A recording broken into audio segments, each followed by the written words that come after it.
Hey everyone, this is Rob over here at Bunebape and I hope you're having an amazing day. So today I wanted to bring you all a quick and easy mini guide for the new Guardians of the Rift minigame. This just came out and it is for rune crafting. So I've been having a blast doing this. I figured I'd come out with what I'd like to call a mini guide, as I'm not going to be going super in depth. I'm actually going to do this all live just so you can see what a round looks like and the strategy that I employ in order to get between 500 and 700 points fairly regularly and easily. So let me go over the stuff that you're going to need to bring. So as far as the equipment goes, you can bring full graceful or prospectors. You don't use too much of stamina, so you can really bring either or. I just happen to have the prospectors or the graceful with me, so I'm using that. Also make sure to bring your best pickaxe that you can use, either equip it or put it in your inventory. And for the chest, swap out Varrock armor. Any of them will do. Just swap it out if you have access to it. And that's really all you need. You don't need a necklace. You don't need an offhand. I just happen to have them equipped. As far as inventory goes, make sure to bring a chisel and a pickaxe, like I said, if you don't have it equipped. And also, I'd highly recommend bringing a rune pouch with the runes in order to use NPC contact. That's going to be really useful for you in order to repair your pouches for your essence. Of course, if you don't have access to it, then make sure to, not bring it. Bring whatever pouches you have access to, but you are going to have to run to the abyss to occasionally replenish them and recharge them whenever they do break down. But as far as essence pouches go, I do have the large and the medium. That's what I have access to, and I don't really like bringing the small, so I just didn't go with that, but you can bring it if you want to.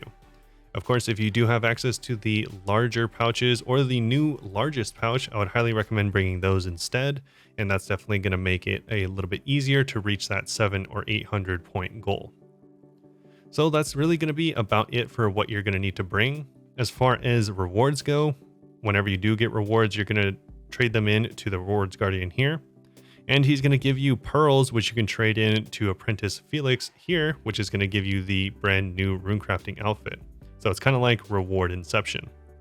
So that's going to be about all you need to know. We can pass into the barrier to get into the world, but it is probably active right now. Yeah, whenever it is, it says that you're going to need to wait. And you can check when your turn is up by right clicking and peeking the barrier.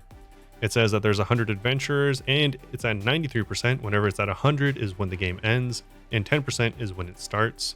So make sure to keep that in mind. 100 adventures is the new maximum that it's just hotfixed, but don't worry, if it is at the maximum, it's highly likely at least a few people are going to leave after the round ends, so you'll be able to get in. So we are going to wait here until the game ends, and then I'll take you through what an actual round is going to look like. Alright, so here we are. We just got into the game, and we are going to start by taking one of the weak cells in the bottom right table here. And then we are going to right click and take 10 uncharged cells from the second table. So the strategy that I use really does help it so that you don't get defeated early on, because like Temporos, you actually can lose this minigame. And so by doing this strategy, it does give you a few extra points in the beginning, as well as some extra security, knowing that you helped your team a little bit. So we are going to start by making a guardian, go back, get another weak cell, and take it over here to build or fortify some of our walls here. So as you can see, this wall wasn't even up, so we're able to put it up. That defends against the enemies. And you're going to need 56 agility to come down here to the lower rubble area. This is going to give you access to the large guardian remains, which is what we want. And this is just going to allow you to farm more of these guardian fragments faster. If you don't have the agility for this, don't worry about it. You can go to the guardian remains up here. I'd recommend not using the guardian parts, but just the larger guardian remains until you're able to actually come down here to the large guardian remains. So we're going to stay here until about 200 guardian fragments. And with this time, I'm actually going to use it to tell you what the interface means in the top left here, as it is pretty important and it's going to help you out later in the game. So the Guardian's power, like I said, does start at 10% and the game ends when it's at 100%. And as far as this little Guardian symbol here, this shows how many of your Guardians are alive, and there can only be 10 maximum at any time. They can be weak, medium, strong, or overpowered, or overcharged rather. And those are just going to depend on how much health they have and how much damage they do. Of course, you're going to want the overcharged ones, but that's definitely not always the case, and we'll go over that while we are in the game. As far as the elemental energy and the catalytic energy, these are going to be all the elements that you normally can think of on the left, such as fire, earth, water, while catalytic energy on the right is going to be other things that aren't elemental, such as death, cosmic, nature. And as you can see, it'll show which two are active. So there's only 2 active portals at any one time. This one right now is earth and blood. Unfortunately, I can't do blood because you do need 77 rune crafting in order to unlock that one. But they do switch pretty often, about every 30 seconds. So if for some reason you really need catalytic points or something like that, and it's bloods, then either go to the elemental one or just wait until it skips to the one that you can do. So now that we have 210 points, we're going to go up. I found around 200 for me works because we're going to go to this portal. So it shows right here, it's saying that the east portal is ready, and it's a small yellow portal. And this is important because it's going to save us a lot of time and a lot of guardian fragments if we do go to the portal first. So we're making sure to fill up our pouches and make sure to fill up our inventory. And so we are going to look right here. We can't do blood, so we're going to go with water, which is going to be in the bottom right. There we go. And this is all stuff that you can memorize over time. I've practically memorized it already, and I've only played about 20 games, so I'm sure you'll get it in no time. But they also do have pictures of it up on the wiki. I will have links down below to the wiki, so you feel free to check it out there. So now that we finished one round in there, we got the elemental energy that we give to the guardian, and then we can use the medium charged cell to give health to one of the walls so that the enemies don't break it down. So now that we are done with round 1, we're going to go over to the workbench and start making more of the guardian essence. Whenever we do get enough essence, we're going to refill our pouches, drop the water runes. If you want to keep them, you can deposit them into the deposit pool right here, or just keep them on your person. I just figured I'd make some room, and they're not worth too much money. With this strategy, how it works is essentially every other run that you end up doing is going to be or give you access to the portal like we did on the very first round. So it's nice. Pretty much every other run is going to give you access to that, and it's going to save you, like I said, a lot of the guardian fragments and a lot of time in general. And so again, we're going to give our catalytic guardian stones to the guardian. And this one looks like it's getting beaten down pretty much, the shield, this barrier. So we're going to place our cell in it and get a little bit of experience. So you can see as we are going through this process that we are slowly building up points. We have now 86, and the portal just came up. So like I said, pretty much every other run is going to be access to a portal. So make sure to keep that in mind, and it'll tell you where it is: north, south, east, or west. And as you can see, this is much faster than doing it the traditional method. So, like I said, your catalytic energy is slowly building up because I did the chaos runes, and before that I did the water runes, which built up my elemental energy. And now we are going to go do the earth runes.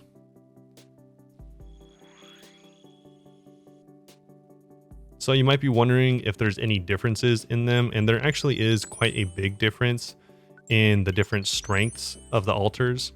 So as you can see, I made a strong cell using the earth altar, and I actually have little markers here for all the strong or overpowered ones that I ended up using with Runelight in order to make. And that really just helped me in the beginning. Now I kind of memorized which altars are strong.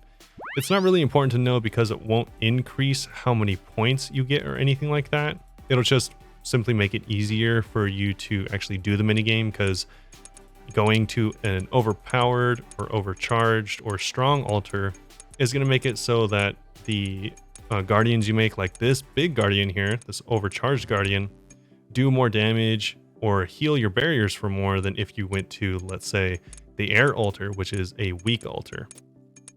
Again, I will throw either a picture of the list up on the page or down in below from the wiki, showing what which is strong and which is overcharged, weak, medium, just so you have a better idea of which different altars to prioritize. But really, if you're going for rewards like I am, then you're probably just going to prioritize the different catalytic or elemental altars depending on which one you need.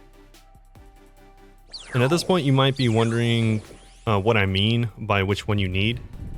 And it's definitely not an accident that I have been specifically going... Oh, we have another portal, so make sure to get that. So it's definitely not an accident that I have been going to one elemental, one catalytic, one elemental, one catalytic. And as you can see, the points are nearly the same.